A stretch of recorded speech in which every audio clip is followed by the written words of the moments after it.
What is going on, movie meals? We got the Kyle Cam. We got special guest, my brother Nick is on the channel. Go check him out. Link in description for all his YouTube stuff. I'm gonna be on a show of his coming up soon too. Ooh, little brother collab. It's early in the morning for Kyle. He's complained about 9:30 to me about 18 times for recording. Early. But we're here to record a Hamilton review. Kyle ended up watching it. He said, I want in on this review. Get me in here. So we're going to talk Hamilton. I think we'll just make it a spoiler review. And we just go cuckoo for coconuts here. So we're going to start with our special guest, Nick. Oh, no. So we're going to just jump into the positives of the Hamilton film review. Nick, what do you got? I mean, there's not a lot of negatives, to be honest. I mean, I've been obsessed with Hamilton since like 2015, 2016. We got to see it live right before the pandemic occurred. Yep, February. And there's a review on the channel, isn't there, of us seeing it? Maybe. There was complications when I came back with some of those videos. Anyways, yeah, I love everything about the story. Some of my favorite parts, I'm a big hip-hop fan, and so how it blends that into a musical is really cool. I think how the show builds on things like, for example, helpless, and how the meanings of, like, terms helpless, wait for it, my shot, they have, like, 3 or 4 meanings throughout the entire show, and so you start in the first act and it's like, oh, like she's just helpless, and then eventually she becomes helpless in the narrative of his life because he like leaves her behind and everything. All the performances, specifically in this version, I mean, it doesn't really need to be said. Leslie Odom Jr., Daveed Diggs, Lynn, they're all spectacular, and it was really cool to see that contrast between the two shows, getting to see it a few months ago. But yeah, I really don't have a lot of negatives. Like, I just love everything about it, and I think it's pretty spectacular. Would you put this group, the original cast, over the live cast we saw? Probably, but it's still like a different experience being there versus not. But I do think, I mean, they're both amazing, but I probably would take the original cast more. But also, like, I'm more used to it because I've been listening to the soundtrack for years. For sure. So, like, I probably would take it because I love Daveed Diggs so much. But I think each of the casts had their own strengths as well. I actually really liked the Hamilton that we saw as well. I can't remember his name. He wasn't even the main actor. Got the playbill right here. He was awesome.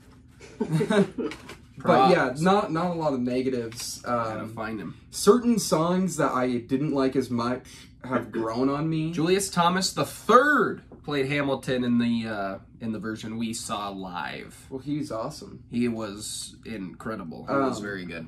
But like songs like "Burn," I think are better on the stage, and I grew on me more than when I listened to it on the soundtrack. Another song that I think we'll get into probably later, Farmer Refuted, I think is way better when you watch it live. You and I... Oh, live compared to the movie? Well, both. Live and the movie. I think just seeing it on stage versus listening to it on the soundtrack, that's a specific song that I think is really important for the show, actually. Which song? Farmer Refuted. And so, it's because it's cool because it's when he's arguing with the guy who's like, oh, we need to stay with the king. But the guy he's arguing against, it has to stay to the melody, so he can't break off and actually have an argument. And it shows the strength of hip-hop, because Lynn, or Hamilton, can break off and win this argument because he's not bound to the melody of the music, so he can just bounce around. He can move a lot quicker. It's a really cool thing to watch on stage, and just, it literally is a perfect, like, it encaptures what makes hip-hop awesome, kind of just in that song of him just kind of going off the rails in an argument. Yeah, and that's something you said to me yesterday. I watched it. I woke up at 7 yesterday, put it on, watched it for the 2.5 hours, and then watched it again last night.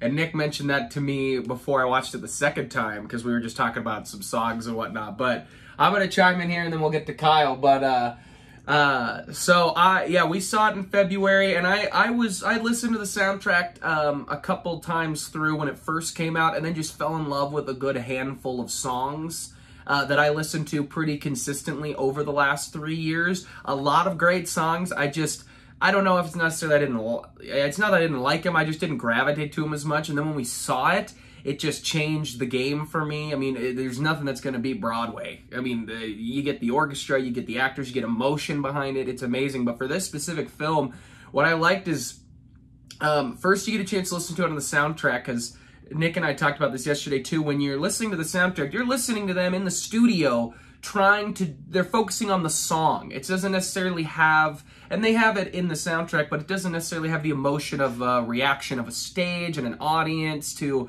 how you're feeling necessarily that day while you're acting. So it's definitely going to feel different. And the stage show did that we saw, who again was great. And I would take the original cast, but it's like saying, you know, it's like saying I want the 2012 Heat team versus the team. You know, team now is pretty dang good, but that's the legends over there. But I like that we got to be on stage. That was cool. A lot of the camera shots put you right up there close, and that's what really sold it for me. We talk about Farmer Refuted, and getting up there so close added more humor than I even got on the stage from necessarily where I was sitting. Or maybe what my eye was focused on stage, because you're having to look at everything on a stage compared to this, which puts you where they want you to see the most important part of what's going on the stage. So that I just really loved. I mean, this show is incredible. It brings just so much fun to history. And, you know, we're in a weird time right now where history, well, not a weird time, but a very important time where history is, we're changing a lot of the way we view history, and I think this play is such a great time to come out and for everybody to have access to it, because it makes history cool to want to learn more about it. So the show does, because it's had criticism for years for shying away for a couple things that are true to the history, that, you know, Hamilton was, you know, the Schuyler sisters were a big slave family, he married into slavery. He never actually wrote essays against slavery with John Lawrence, things like that. And that's them taking a couple liberties that you need to for a show, but then it makes it cool enough where you go, I want to learn more about that. So I want to go find the real, you know, find out what is the same, what is different, why he chose to make it different, what is the real history. And I think he made history cool. And it's cool to see young people want to go in and relearn about things, or learn for the first time about the way people, I mean, nobody knew who Aaron Burr was until this showed up, unless you were a historian. Yeah. And he's very different in real life, but it's real interesting to see the way they handle it. But the show specifically just does such a great job from its acting top down. It's just incredible. And I get speechless myself, because I can't talk about it. But why don't we get to Kyle, the man who I don't even know how to get to you. But Kyle, what did you think of the show? Let's hear this. I've been waiting for this reaction for a long time. I didn't think Kyle would ever watch this. No, I honestly never really thought I'd be able to watch this ever myself, just because I've never listened to the music at all, except from hearing it multiple times from you two. I never thought when I would get a chance to ever see it on Broadway, let alone as like a film version. So I figured now I should take advantage of this, see why you two have been hyping this up so much, why everyone is crazy about this.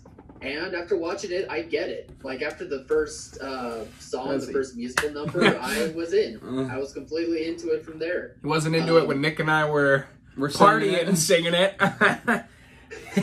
But here we go. But anyway, keep going. Yeah, what I came out of that was just kind of reinvigorated by the thought of Broadway plays. It just is such a more creative, more inspired type of switch for that genre of acting, of performing, of music in general, which I really appreciate. It just puts such a huge spin and just changes the game for, I think, plays and shows of that type of nature. But another thing that I really like was just how they were able to make these historical characters interesting. They made them feel like real people instead of pictures that we see in history books, but at the same Exactly. time, they're also able to make it fun in the right ways. Like, I don't know, there was moments, because the cameras are able to go so up close, where I see, you know, someone in the background kind of doing something a bit more extra with their character, whether it's on purpose or maybe it was even like the actor's decision to do that. I thought it was at least really cool to see such great acting that was able to take liberties, but those liberties have really good payoffs to like specific characters. At least that was what I was seeing. And we were able to get so up close. One of the interesting things Nick and I talked about going into watching the movie is what small differences do the actors actually do. And it felt to, I don't know if you got this feeling, but the original cast did a lot more with their individual characters than necessarily we saw, which isn't a bad or a good thing. It was just really interesting to see the differences in the way they handled it. I really love, but this guy loved it. Oh my gosh, what a surprise! Yeah. That's not a surprise. All you had to do was actually watch the dang thing. I want to know, exactly. Kyle, what was your favorite song and maybe favorite standout moments that you liked more than anything? I'd really be interested to hear your take. Ooh, shoot, I'll need to go through the song list. Because I know there was like one or two that really stood out to me. Was it Wait For It? Probably not. Actually, it might have. Actually, you might be right, Alex. I mean, it is the best song. It's by far the best song. The list of it. All right, I know my favorite character was Burr. Yeah, like 100%. I mean, I think Burr, and Lynn's talked about this too. I think Burr just has a lot of the best songs and best moments in the show. It just happened to be written for Burr. And then you put Leslie Odom Jr. on top of that, and then of course you're just going to get an iconic performance. Yeah, one of the songs that I think I've always loved listening to it. It's one of my favorite songs, top 2 favorite songs. But I think the choreography on stage adds even more to it, is Satisfied. Oh. Like how they go back in time through that song. Because like when you're listening to it, it's obviously incredible, and I've been listening to it for years. But then when you get to see it on stage, it's just like another layer. And also like with this movie, I think this movie's done well enough where it doesn't, like, I think if you have the opportunity to go see it, you still should it live. And I think they're a little bit enough different experiences from watching it to just listening to the soundtrack to watching it live that like it's worth doing all 3 of them. And I think Satisfied's a good example of that. Like you feel it when you're there, and like how like the time like warps almost. Yeah. But in the show, you also get to see a lot of the, you know, nuances to the background, choreography, and things like that. And then just my favorite moment is when she's counting down the 3 truths that she's learned. Yeah. That might be. And my the cool thing moment about the song "Satisfied," in my opinion, is when you go into the play. If you unless you were one of the first like few people to ever see it, but if you're going into the play, you know, oh, this is a play about the founding fathers and it's hip hop. And when you get the first few songs, you get the hip hop and you get original kind of show tunes that feels Broadway outside of the hip hop. You get kind of those too, but Satisfied is the first moment where it's like there's more than even just hip hop, and there's more than just normal kind of show tunes. Once you get Satisfied, because they add in just straight pop. They add in a little bit of the music is different. It's really a complete blend of genres. It completely is. And then you get to What Did I Miss, which brings in Jefferson and the jazz. You get then the introduction. I mean, when you even get Washington, I guess you get a little bit more of that kind of old school as well. It's just so good. Kyle, did you find a song while we were chit chatting? You said Satisfied, and I do remember really loving that one. And Helpless. I mean, Helpless, too. That they go into each other so beautifully. It's just incredible. And then... Oh, sure, I lost it. Nonstop, also. Like that one off the How good's Nonstop? Really it's a great ending to the first act, I think. Yeah. I think Nonstop and then What I'd Miss, like those two as the end of the first act and the beginning of the second act are perfect. Are just so good. Anything else, Kyle? Those are just the first 2 songs off the top of my head. I'll let you know about any more. I was listening to the soundtrack this morning, not gonna lie. We've got him for the summer now, man. We got him for at least a few months. We could be playing Hamilton all day. Kyle will be into it. I love it. I listened to it last night falling asleep.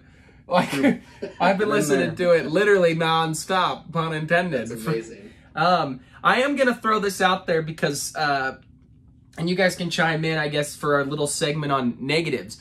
I don't have a negative. I will say that the negatives I've heard are two things that I've seen a lot online. One, it's hard to understand them. Well, one, in the movie, that's what a negative I've heard. It's hard to understand some of what they're saying. In the movie, they're recording a live stage production, so I guess sometimes it could be tough. I didn't find it tough at all, but I've also listened to the soundtrack the whole crap ton. The fact that Kyle's reacting this way and he never listened to the soundtrack is a good sign that that might be a minority of people.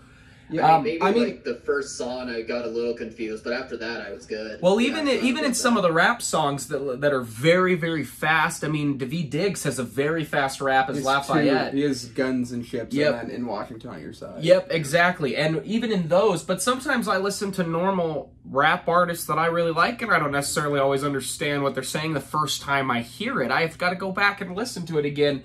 But for me, that didn't matter. And the other one I've heard is like, everybody, the other complaint I've heard about the show is, I mean, outside of anybody being ridiculous with the history, being like, oh, this isn't a proper retelling of him, you know, just trolls being trolls. The other one I've heard is, well, everybody's great and Lynn's okay. And I disagree. I think Lynn is exceptional. I think he's very good. I think he's an extremely talented actor. I've seen him on other movies and TV shows as well that I think he's just brilliant, and I think he kills it in this. And the moment that gets me a lot is his Quiet Uptown in this show, so good. Because and the song Hurricane too, but for specifically Quiet Uptown, when it switches to him asking her for her love, and then she responds and gives it, the way he gives his performance in the silence while she's singing, because it's already a beautifully written song, it's already powerful. And then you throw on his performance on top of that, and I don't get it. I think the entire cast, top to bottom, is so freaking good. I think a good example too of Lynn's acting being so good without him having to speak is in the last song when he's dead and he walks out and he sees Eliza. Yeah. And they walk back and they just have like a little moment, and like I think it shows how good of an actor he really is. He might not be the best pure singer on stage, and I think that's where people are coming from, like when you put him next to Leslie Odom Jr., but I don't think that takes away from his amazing performance as Hamilton. It's just hard when you're in a star-studded cast that like people want to pick someone who might not be as strong, I guess. I don't agree with that, though. I think Lynn is perfect in the role of Hamilton. And also, to your other point, that's the one issue that I think can, like, when you're in a play setting, you're there like you're at the movie theater, like you're not on your phone, hopefully, and like you're just watching the show. But when you watch it at home, it's so much easier to like look at your phone because you're just on your couch. Like, this is a movie that you need to pay attention to. Like, there's so many movies that you can miss a lot of things. This is not one of them because it is so fast paced, and the lyrics are fast paced. But I think if you just give your 2.5 hours to it, then you won't have too much. Like, there might be a few things you miss. I mean, that can be inevitable. But I think that criticism doesn't really hold up if you're just There are songs I've loved that sometimes I don't even, like, sometimes I have to look up a lyric because I'm not exactly sure what they're saying, or I want to make sure that it's correct just because they're talking fast and I just think a little slower. You know, it's just me. But this specific movie provided some detail on songs I hadn't noticed before because we're right up there. We're getting close-ups. We're getting real human moments that a movie provides that you don't necessarily always get at stage because you might be so far back, which makes it a little tougher. Obviously, you can still have a great show, but it just makes it a little tougher. But they combined the cool of Broadway, the cool of a play, with a movie, and it works really, really well. Is there anything else you want to chime in on what we're saying, Kyle? I was curious, is Lynn like a Broadway actor? Like, was he trained for like the stage at all? He went to like a school for the dramatic arts. Yeah, he went to a school to learn all that. Yeah, because thinking back on it, like I could see. Well, I think Lynn was incredible in this role. I think he did a very great job, and it helped like having the cameras be so close to him, because I can see in like his inflections, his facial expressions, like he is killing it when it comes to acting. But I think some people may have just thought that he is not trained on a Broadway stage like many of those other actors are. Because, like, I think, because he's not, like, the standout to me by any means. It's like Daveed Diggs or Leslie Odom. But I think those guys are just, might be more... I think this is Daveed Diggs' first Broadway production. I don't think Daveed Diggs is trained. I don't know. Or he might have acting training, but he has his band Clipping, which you should all go check out because Clipping's awesome. And I know he's wanted to be like an actor and a musician, so he might have gone to school for it, but I'm not sure. I don't think he's done at least a lot of Broadway shows before. This is his first Broadway show. Because he met Lynn doing a freestyle rap group, and Lynn came up and said, "Hey, I think you'd be good for this," and he was like, "Well, this sounds kind of weird," and then he like saw the music and he was like, "Okay, I'll do it. This is awesome. You gonna pay me?" I think is what he said. But it goes to, when you think of like the iconic songs outside of My Shot, there's not a lot that Lynn is the center of. That are like the ones that you grab it. Like, it's Wait For It, it's Satisfied, it's Helpless. There's nonstop in there, but that's a lot of burr and back and forth. It's, there's a lot of songs that I think people gravitate to that he's not the center of that song. But also, I think he is incredible I think there's like 4 major songs with him that are more emotional, that are slower, like Dear Theodosia, which is so good, but I think people just go, "Oh, well, Burr's the best part of that." But he's also, so good. Say No to This, he gives a great performance. And then Hurricane and Quiet Uptown. Like, you see his range in all those performances contrasted with Aaron Burr and My Shot. But then you also, him also in The Second Stay Alive. That's one of my favorite songs too, where their son dies, and he is so good at that. If you have questions about how good of an actor he is, I suggest going and watch his Dark Materials on HBO. He is in that show. It's an adaptation of The Golden Compass, and he's excellent. He is excellent in that show, and he plays a very unique character. So if you was still like, no, these guys are whack, go watch that show first, then come back to me, because he is brilliant in that show. And I got a question for Kyle geared up. So, Kyle, has this changed your tune on Lin-Manuel making more things? Because for a while you kept saying you were kind of sick of the shtick without ever really listening to it. So, are you going back on that response? No, I can see why people want to hire him. I can't see why people want to hire him. Because he's a genius. Yeah, after being able to finally see the play and understanding the music more by watching it, I can see why people, especially Disney, are gravitating towards this guy. So yeah, I would see more. All right. Well, I think he said in an interview his next he's doing the music for Little Mermaid, as well as he's doing an original Pixar animated musical with the team from Coco that he's creating, which is cool. That would be awesome. Especially if he's pouring his heart into that for his kids, because he's such a great dad. And if you follow him on any social media. But let's get into a few more, maybe just brief moments we loved about the show. Yeah, I think I might have a question from Twitter if we want to. What? All right, throw out a little tweet question. Is from Alexander is a Nerd, who's one of my mutuals. Good to see you.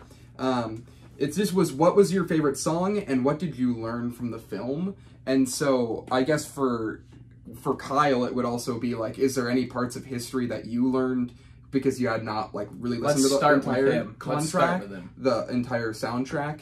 And then I know if you think of any other favorite songs, we can go over maybe our top 5 real quick. Since we just did it the other day. We just did it. But I'm curious, did you learn anything about history, Kyle, that you didn't know before? And think of a favorite song while you're at it. Or moment. Well, yeah, I learned who Alexander Hamilton was. Never heard of him. The guy on the bill! Yeah, so basically everything. I just kept hearing the name Hamilton. I'm like, who's this guy? Was there any specific thing, though, that you were like, wow, that's interesting?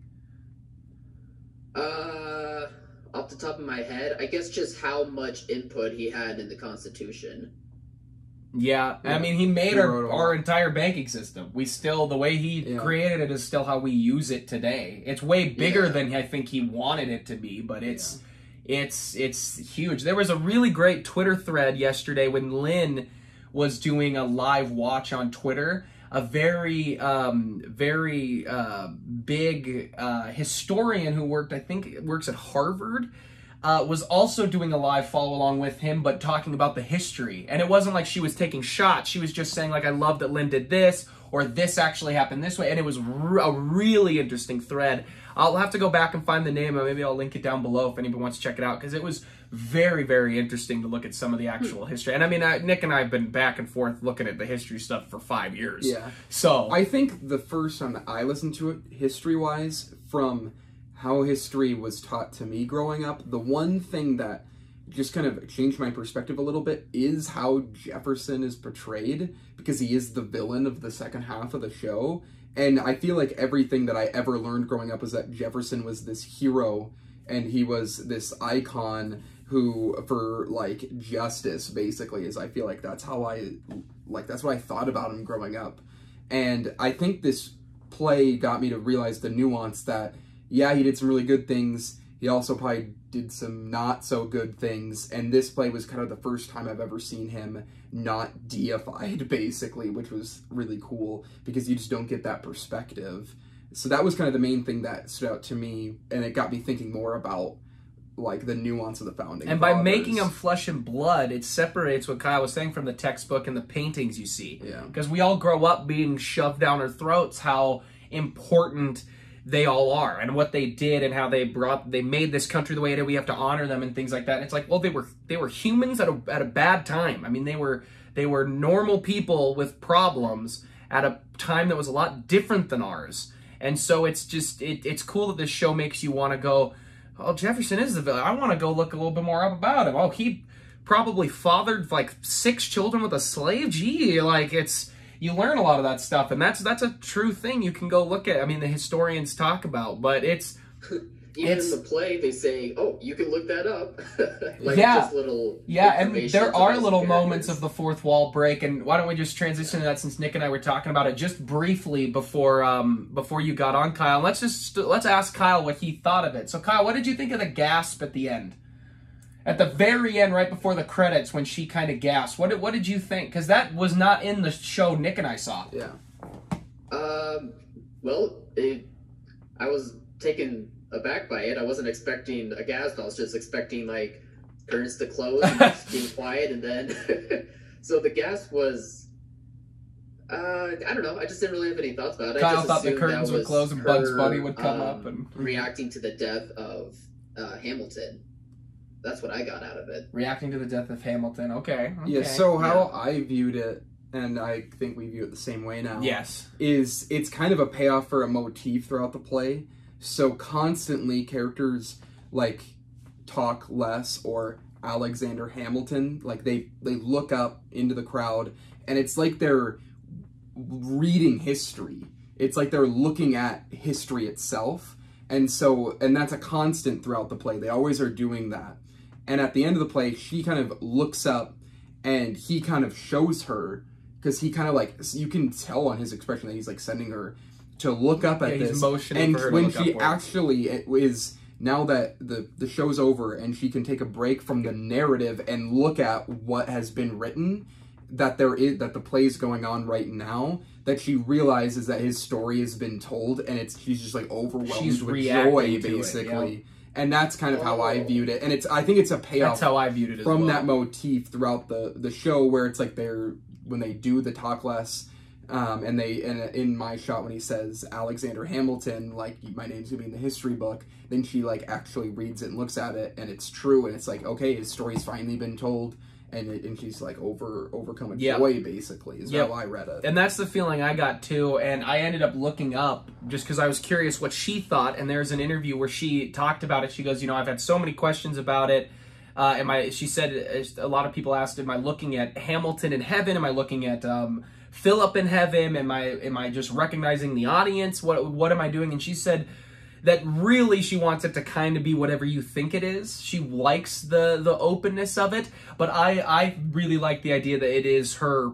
It's her realizing that the audience is there, that she pulls herself out of the narrative, puts herself back in, and talks about what she really did in real life, which was preserve his work and his writing, because he wrote a lot. There's a fun interview with Lynn where he said the only way to do this play is with hip-hop and rap, because if you tried to do an opera of all the stuff Hamilton wrote, it would go on for days because he wrote and so much.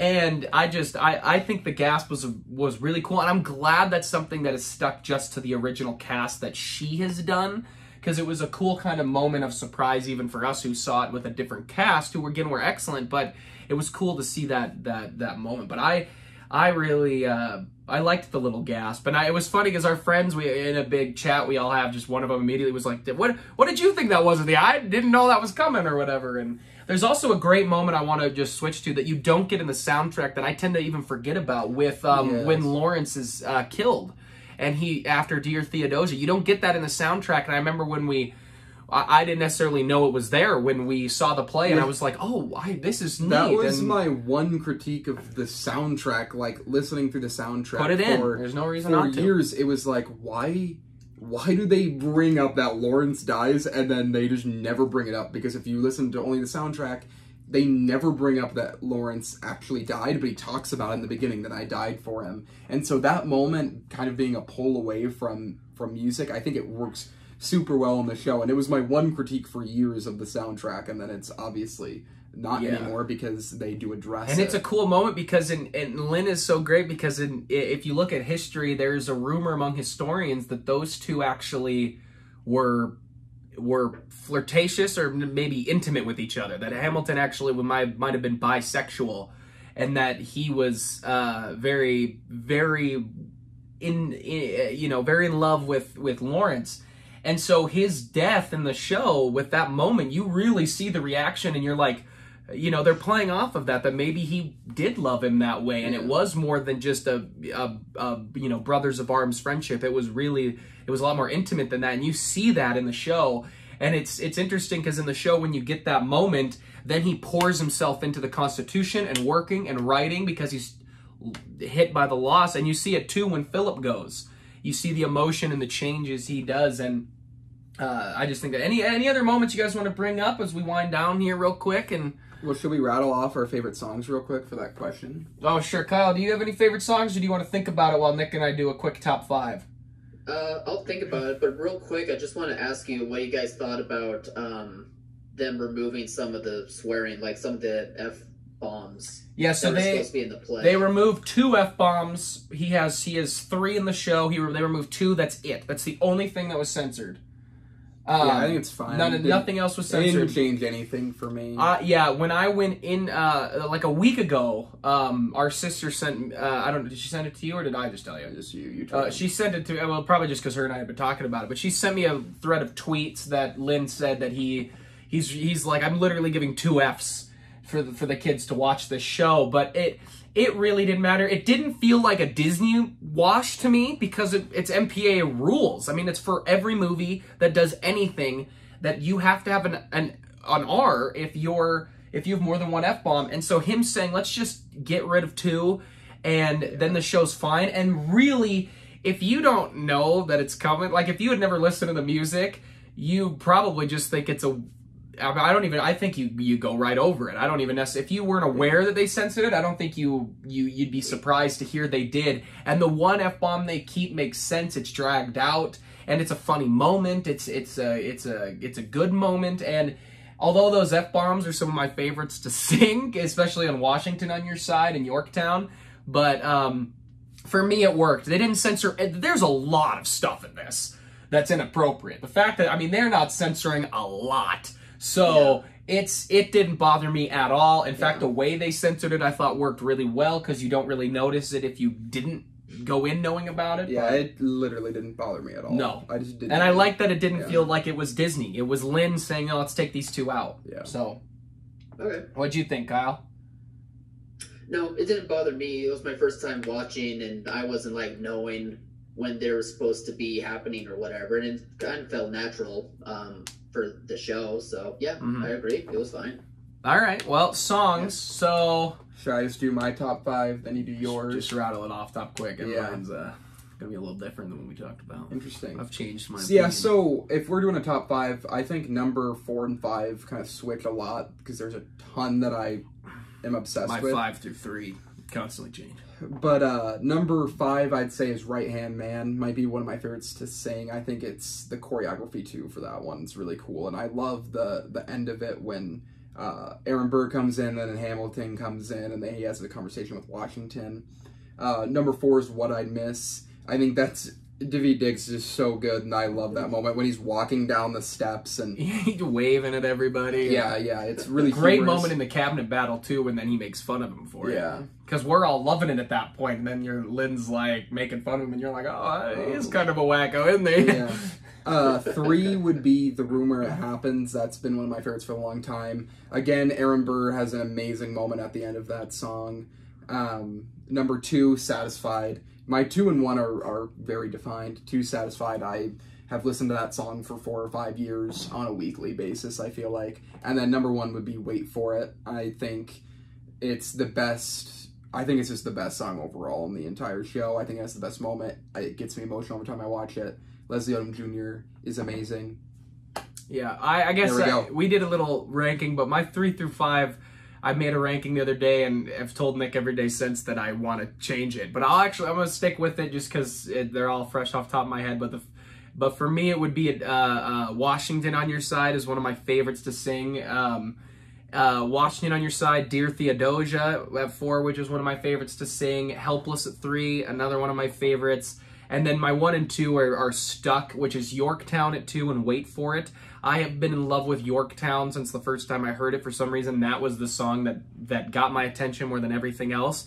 But after so many listens, Wait For It is probably by far the best to sing. And it's just, Leslie Odom Jr. is just on another level. But honestly, what did I miss? Nonstop, Room Where It Happened, why aren't Satisfied? Why aren't they in my top 5? I agree with you. They should be. I'll amend that. Yeah, literally, I like every song on the soundtrack. I do too. All like to some level. Of them or to some level, I love them all. And every time I watch it now, because I watched it twice, my love kind of just grows a little bit for a couple of them that I necessarily didn't love a lot before.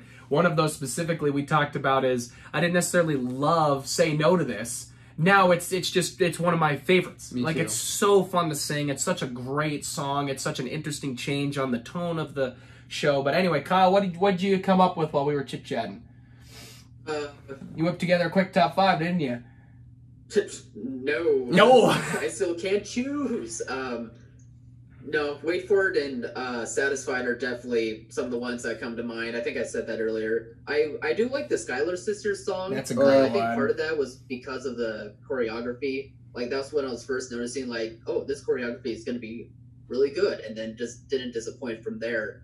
I love the Skylar Sisters. And then anything Jonathan Groff saying. Like, The King is great. The King is great. And, you know, I'm going to bring this up. A good friend of ours was talking about how he also watched it for the first time yesterday, but he had listened to it quite a bit. And he talked about how he was not necessarily disappointed, but a little thrown back by the You'll Be Back, the first song with King George, because he had always envisioned himself such a big number for a play, and it really is just him until he demands everybody come out and sing with him. But I love how King George is handled. I love that he shows up like he is kingly, and then each song he slowly shows a little bit more of himself as kind of just this crazy character. But I mean, I love it. And the spit take, is that funny? Yeah. That cut is hysterical. And another moment is the Reynolds pamphlet. Yes. He comes out on the Reynolds pamphlet. Yeah. And that was great, yeah. And that song, I've always was lukewarm. Like, I always thought it was good, but that was the one song that I thought could be seen as gimmicky from, like, a hip-hop standpoint. But when you watch it in the show, it's perfect, it's hilarious, and I think it's one of the best songs from when you listen to it to when you watch it. How much and it's grown on me a lot. It's so awesome. And he, at the end, too, when he just kind of does his little dance, King George, and he moves the stool, has her move the stool over, and the whole John. I love when he's on there, and our dad said this after we got out of the show. He's like, the cool thing about King George is he's really another narrator. You have Burr and Hamilton, and then you get King George, and it's a kind of a good break throughout the show to get that that humor and Britain's side of it. And it's great to know, too, because Lynn's talked about it, that when they took the show to London, how much they loved the portrayal and how funny they thought it was. But yeah, Jonathan Groff kills it. And the guy who we saw, too, was a bit older, and he did a very good job. But I can't get over the spit take. When I watched it the second time, I went back and rewatched just that cut of him just suddenly screaming. You know, it's fantastic. He's great. Any other songs you want to point out real fast, Kyle? Or it's funny that you guys were like not a fan of Reynolds' pamphlet at first, but it's grown on me. I dug that one. I dug that one quite a bit. Just, I think, like, listening to it, when it was just the soundtrack, it was not necessarily a song I went back to all the time, but then once I saw it, and got the emotion and everything behind it, I kind of fell a little deeper in love with it. Now I love it a lot. I think I've got that's probably the same thing with It's Quiet Uptown. You get another tweet? I did. Well, give us a shout out. Yeah, so I think a good a good last question to end on might be, we got a tweet from my girlfriend Julie. Jules! And the question was, love it. After seeing this version, do you still want a movie adaptation, which I'm sure Disney will make eventually? I'm gonna take this off first. A live-action movie adaptation. What I want is this on the big screen. That's what I want first. I want this on the big screen with like a Frozen sing-along option. I want to get in there with 300 people and just sing it and have a fun time. I want to see this version on the big screen. That's my first thing. Do I want to see a live-action adaptation? I don't know. I right now I must say no, because I've got this movie version and I'm very happy with it. And it's weird for me to say no, because usually I'm the guy who's like, do whatever you want. I've got the original. It's not a big deal.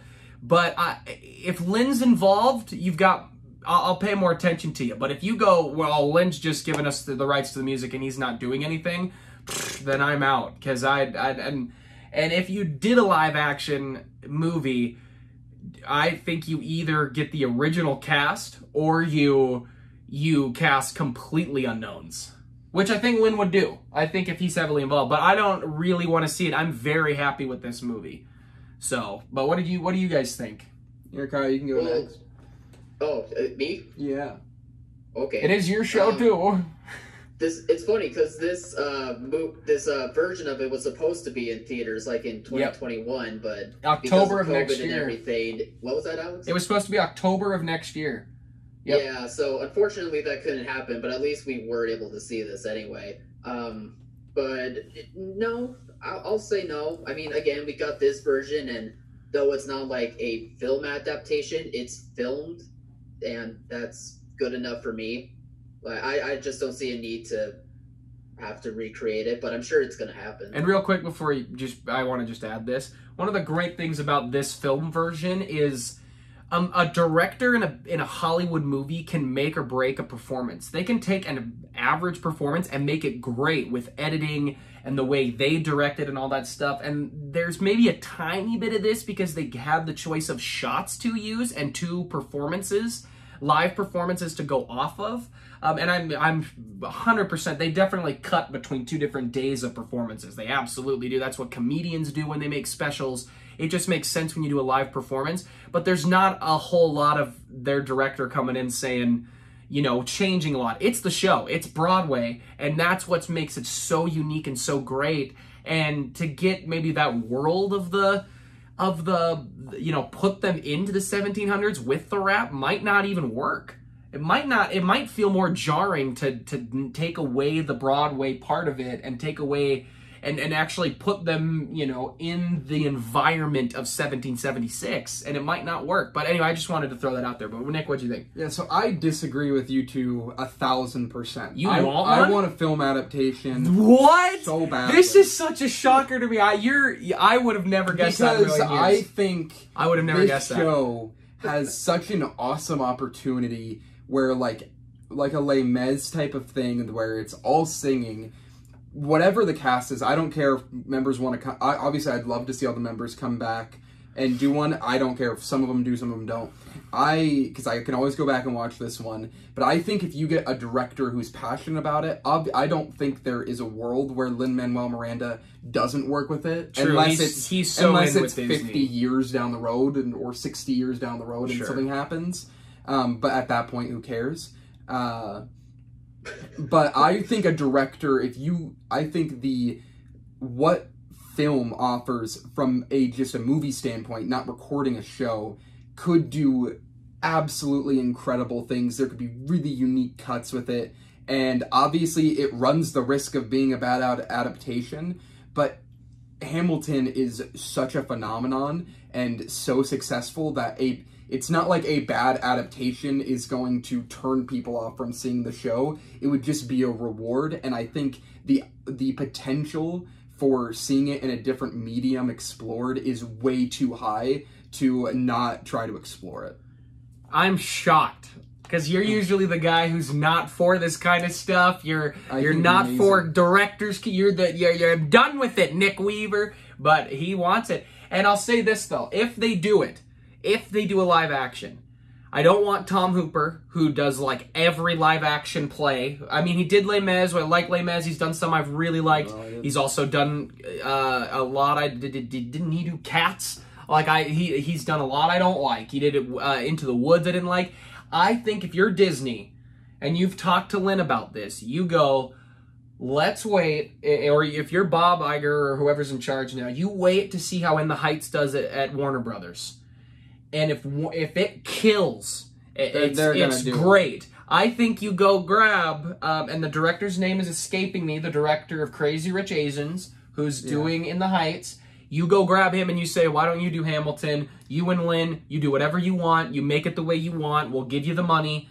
Then, I mean you have my attention then. I mean, you do a movie. Yeah. But, I think that's the way to do it. I think it's inevitable, and I think there's a really cool opportunity to add to the legacy of Hamilton, and I am 1,000% for it. I want to see a film adaptation. I want to see what a filmmaker's perspective can add to this story, because I think the story is so rich and has so many opportunities. I want to see other creatives work with the direction of it, like it's going to be in 30 years from now when we get more and more productions of it on the stage, and you get productions that don't have the budget to have a moving set, but they're still trying to do it. I think that's what is so great about plays, and I think there's a great opportunity to put it onto film. Yeah, I'm going to chime in real quick. Nick and I, at our high school, both acted in the theater there, and the theater in our high school is they're very passionate. The teachers, they're very passionate, and I've always thought to myself, when Hamilton finally gets there, and it's something you can just page to do. It would be an incredibly hard show to perform for younger kids, especially here, because we just have a different crew of people here, but it's I'm with you. But if you do a live action movie, because I think if they do it, a lot of people are going to scream and shout for either Lynn to direct or the director of the actual stage production to direct, and I would be against that as them directors, because I think you need someone who understands the Hollywood system and has made movies before. That's why you go get the director of Crazy Rich Asians, because he is elite, and I want to see what somebody can also bring, but keep on what? I think he just Nothing. I'm glitching out a bit. Just made a noise. Yeah. But I think if you bring in somebody like that and then get those guys on as producers to really be involved in the show, I think you've got something wonderful. Now, I'm going to throw one more quick question. I know we're going a long time here, but one more quick question. All right. If they announce they're going to do a live action adaptation, but it's going to be a longer, drawn-out version of it on Disney Plus, are you into that over a 2-hour movie? Of just an adaptation of his script that they would do on the stage, or does Lynn write more and they drag it out more and they make it into an 8-episode Disney Plus miniseries?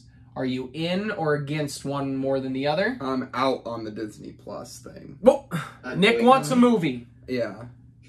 What do you want, Kyle? I don't see the need for an 8-episode miniseries. I'd be with you. The story's told very well already. I'd be with you, and I'm just nervous. You never know with Disney. You never know what they try to pull out. You never know with the new world of director's cuts wanting to just add a ton of things in. Like, I wouldn't be necessarily super opposed to Lin adding some of the songs that have been cut out and like getting to hear those. But I would much rather get a new creative adaptation of it versus drawing out this adaptation of it. And I don't think that would happen, though. I don't think Lin would write new songs for it. Yeah, like I agree with you. Like they might put in the few songs that they have that actually got cut and they all know when they've performed, like the drawn out John Quincy Adams one or John Adams one, not John Quincy.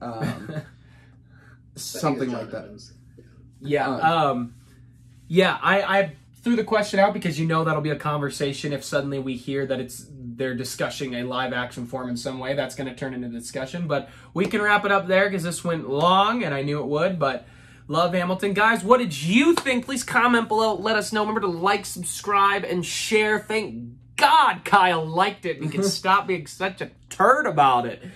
But all right, guys. Watch it. Go check Nick out on YouTube. Does a lot of stuff in the anime world. It's fantastic over there at Essays About Everything Art.